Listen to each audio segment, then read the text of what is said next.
Guys ये आपके बच्चों क्लास 10th के फिजिक्स के इम्पॉर्टेंट मल्टीपल चॉइस क्वेश्चंस हैं।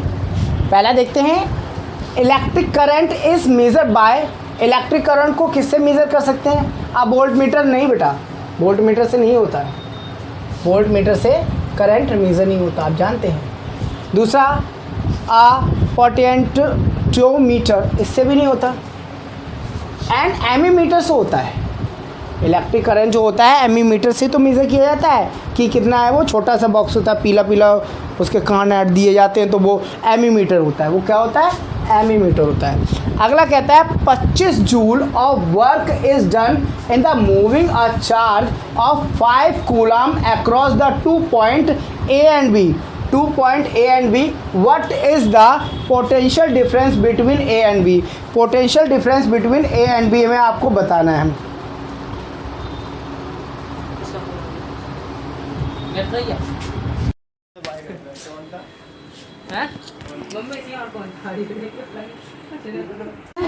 नेक्स्ट क्वेश्चन कहता है कि वर्क डन क्या है? 25 joule of work done is in a moving of charge of C across 5c across 2 point A and B, and what is the potential difference A and B? तो बेटा A and B potential difference का बताना है आपको। क्या है? तो potential difference माने V बराबर क्या हो जाता है? वर्क डन अपॉन में C। तो वर्क डन कितना है? 25 अपॉन में 5 25 25 माने 5 5 जा 25। आपका आंसर 5 आ गया। इसका मतलब आपका सी आंसर सही है। अगला क्वेश्चन कहते हैं बेटा, फटाफट करेंगे। Ohm's law states the relation between, किसमें बताता है? V equal to I R, आपने पढ़ा होगा। Current and potential difference, current and potential difference. तो पोटेंशियल डिफरेंस करंट किस पे? इस पे डिपेंड करता है। क्लियर है? V equal to I R. अगला क्वेश्चन, अगला क्वेश्चन, अगला है आपका, अगला है the fixed resistance is called. जो फिक्स रेजिस्टेंस है उसे क्या कहते हैं? रेजिस्टर कहते हैं। सिंपल सी बात है, रेजिस्टर कहते हैं। बेटा नेक्स्ट क्वेश्चन क्या है? नेक्स्ट क्वेश्चन, ये किसका सिंबल है? इज द सिंबल ऑफ, किसका है बेटा? ओपन का हो नहीं सकता, ओपन का ये बिंदु नहीं होती। और अब वोल्टोमीटर का होता नहीं, एमीमीटर का होता नहीं, ये क्लोज की का है।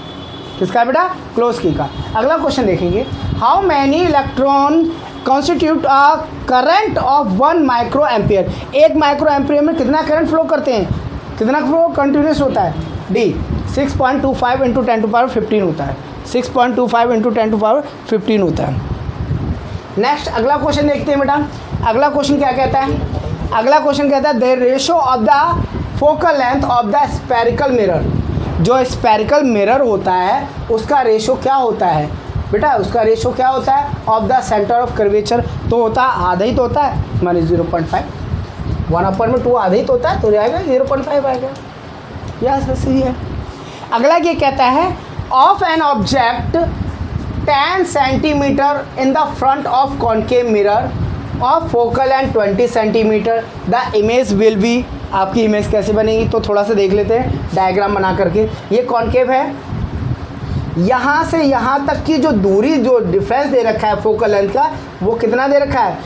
ये 20 दे रखा है बेटा, 20 दे रखा है। 20 के हाफ पर, कॉन्केव मिरर के 20 हाफ पर यहाँ पर बना है। तो एक फोकल लेंथ से जाएगी, दूसरी रेस कैसे जाएगी? यहाँ से जाके ऐसे होगी, तो रिवर्स कहाँ इमेज बनेगी? माने इसका मतलब यहाँ पे सामने बनेगी। और जब सामने बनेगी तो कैसी बनेगी? Virtual, erect. और इससे ये छोटी बनी है, ये बड़ी बनी है, तो एनलार्ज। माने आपका ऑप्शन डी सही है। अगला ये कहता है, अगला क्वेश्चन कहता है, अगला क्वेश्चन क्या कहता है बेटा? अगला क्वेश्चन कहता है an object is placed at the centre of the curvature of the concave mirror, the distance between the image and the pole. Image से उसके पोल की डिस्टेंस बतानी है। तो आपको सेंटर ऑफ कर्वेचर पे कॉन्केव मिरर है, बना लो। यहाँ कॉन्केव मिरर बना लिया आपने। कॉन्केव मिरर में सेंटर ऑफ कर्वेचर ये है, सेंटर ऑफ कर्वेचर ये है। तो इमेज आप फॉर्म करो। तो पहली इमेज कहाँ से जाएगी? फोकस से, तो फोकस से रेस गई। दूसरी कैसे जाएगी? यहाँ से गई, यहाँ से टकराने का फोकस पे, माने सेम बनेगी, सेम बनेगी। तो ये हाफ है, तो आधा ये माने 2 हाफ हो जाएगा, 2f हो जाएगा। इसका मतलब इक्वल एंड 2f होगा, इक्वल टू 2f होगा। अगला क्वेश्चन, नेक्स्ट क्वेश्चन देखें बेटा, नेक्स्ट क्वेश्चन देखें। नेक्स्ट क्वेश्चन क्या कहता है? नेक्स्ट क्वेश्चन कहता है ऑब्जेक्ट देखिए बेटा, नेक्स्ट क्वेश्चन क्या कहता है? ये कहता है एन ऑब्जेक्ट इज प्लेस्ड, माने कोई ऑब्जेक्ट है जो कहाँ प्लेस्ड है? At the distance of 30 centimetre from the convex mirror, from the convex mirror of the focal length is 50 centimetre. The image formed is, उसकी इमेज कहाँ फॉर्म बनेगी? तो उसका formula 1/f equal to 1/v minus 1/u। तो क्या हो जाएगा बेटा? 1/f दे रखा है आपको, कितना दे रखा है बेटा? दे रखा है 15 इक्वल टू 1/v, कितना हो जाएगा? हाँ, ये आपका मिरर में प्लस होता है और इमेज में, वो लेंस में माइनस होता है। तो डिस्टेंस है, तो यहाँ पर क्या हो जाएगा आपका बेटा? यहाँ पर v ये हो जाएगा, डिस्टेंस है तो u माइनस में होगा, तो u कितना माइनस में है? 30। तो इधर आके क्या हो जाएगा? प्लस में हो जाएगा। 1/v equal to 1/15 plus 1/30। ऐसे हम ले लेंगे तो बेटा हो जाएगा 1/v इक्वल टू हो जाएगा 3/30। तो आ जाएगा 1/10, माने v बराबर कितना आएगा? 10। तो v बराबर कितना आएगा? +10। तो सी ऑप्शन आपका सही है। अगला ये कहता है बेटा the angle of incidence is the angle between, इन दोनों के बीच का बना देते, एक मिरर बनाते हैं, इसमें एंगल ऑफ इंसिडेंस बना देते हैं। तो ये एंगल ऑफ इंसिडेंस है, तो ये आई है, तो इसमें किस में एंगल बन रहा है? ये नॉर्मल रे का। तो इसमें क्या है? Incident ray and the surface ray, नहीं, द रिफ्लेक्टेड, हाँ, incident ray and the surface of the, नहीं, ये है normal to the surface and the incident ray. तो इसमें देखिए दूसरे वाले में भी नहीं दे रखा है the reflected ray and the surface ray and the surface of the mirror, नहीं।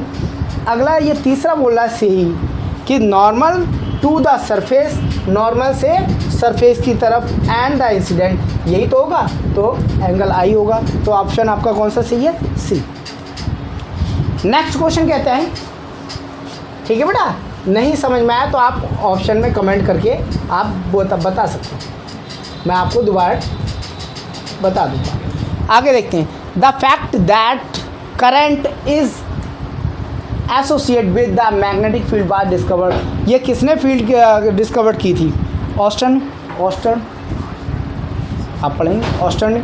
अगला ये a magnetic field can exert for a force on a, किस पर डिपेंड करता है बेटा? मूविंग मैग्नेट पर, इस पर भी डिपेंड करता है, मूविंग चार्ज पर, इस पर भी करता है, स्टेशनरी मैग्नेट पर, इस पर भी करता है, ऑल ऑफ दिस, माने ये तीनों पे ही करता है। इसका आंसर कौन सा होगा? D, all of this. ठीक है, नेक्स्ट क्वेश्चन देखते हैं बेटा, नेक्स्ट क्वेश्चन देखते हैं आपका।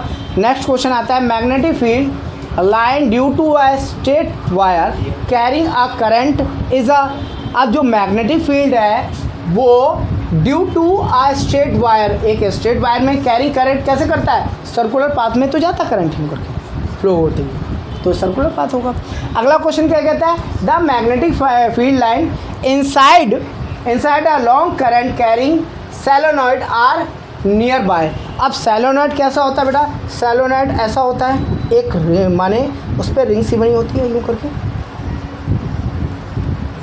ठीक है बेटा, सोलेनॉइड है। अब सोलेनॉइड में तो क्या कह रहा है? द मैग्नेटिक फील्ड लाइन, जो मैग्नेटिक फील्ड लाइन वो तो सीधी हुई ना, और inside the along current carrying the solenoid are nearby, तो इसमें कैसी होगी? सीधी होगी, तो इसका मतलब स्ट्रेट लाइन होगी, इसका मतलब स्ट्रेट लाइन होगी। एक मैग्नेटाइट, एक कहता है एक मैग्नेटाइट इज एन, कैसा होता है बाबू? नेचुरल होता है, नेचुरल मैग्नेट होता है। कैसा होता है? नेचुरल मैग्नेट होता है। अगला क्वेश्चन देखते हैं, अगला क्वेश्चन क्या कहता है? अगला क्वेश्चन कहता है आपका, नेक्स्ट क्वेश्चन यहाँ क्या है?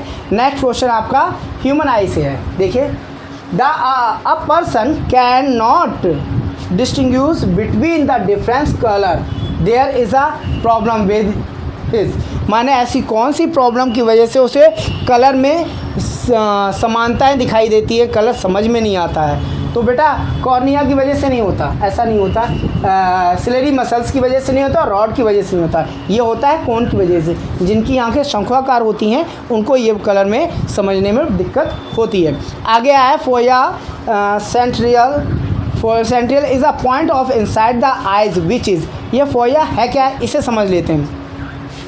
फोया सेंट्रल क्या है? फोया सेंट्रल है बेटा आ स्मॉल स्पेसिफाइड माने a small depression within the necessary retina, जो रेटिना में स्मॉल डिप्रेशन आ जाता है, where visual actually is highest, और उसमें विजुअल कैसा हाईएस्ट दिखने लगता है, हाईएस्ट दिखने लगता है। तो किसकी वजह से? नॉट सेंसिटिव टू लाइट, ऐसा नहीं है। सेंसिटिव लाइट से उसे थोड़ी दिखेगा, लाइट ज़्यादा मोर होगी तभी उसे विजुअल अच्छे दिखेंगे। The most sensitive of light की वजह से दिखाई देता है। Use convey the message to retina, ऐसा भी नहीं होता ना, ये होगा आपका ऑप्शन होगा बी से।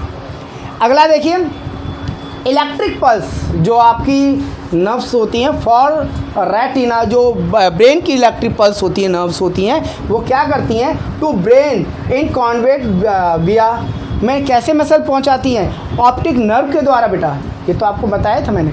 सेलुलरी मसल्स के द्वारा नहीं चलाती हैं, और ना ब्लाइंड स्पॉट ना पीपल, केवल ऑप्टिक नर्व की वजह से। क्लियर है? नेक्स्ट क्वेश्चन देखिए बेटे। नेक्स्ट क्वेश्चन कहता है, लास्ट क्वेश्चन आपका, when a enter a dark room coming from outside, immediately the things inside the room do not appear clean our eyes, this is because, माने आप suppose कीजिए आप बाहर डार्क में खड़े हैं और एक बैग आप अंदर आते हैं, तो आपको दिखना उस टाइम क्यों नहीं दिखता क्यों नहीं है, स्पष्ट क्यों नहीं दिखाई देता? उसका रीज़न क्या है बेटा? उसका रीज़न ये है, जो आपका पीपल होता है उसे टाइम लगता है टेक रेस्ट लेने पे, एडजस्टमेंट करने पर। वो पीपल क्या करता है? एडजस्टमेंट करने के लिए टाइम लेता है। तो पहला आपका ऑप्शन कौन सा सही है? People do not open at all in the dark, ऐसा नहीं होता। People take a time to adjustment, यही आपका ऑप्शन सही है। नीचे वाले भी दोनों ऑप्शन गलत है, क्योंकि लाइट ट्रैवल नहीं होती slow in the dark room, ऐसा कुछ नहीं है। People open very quickly in the dark, ऐसा होता ही नहीं है। आपने देखा होगा औचपा लगता है, आंखें की बंद हो जाती हैं या आपको स्पष्ट दिखाई नहीं देता है।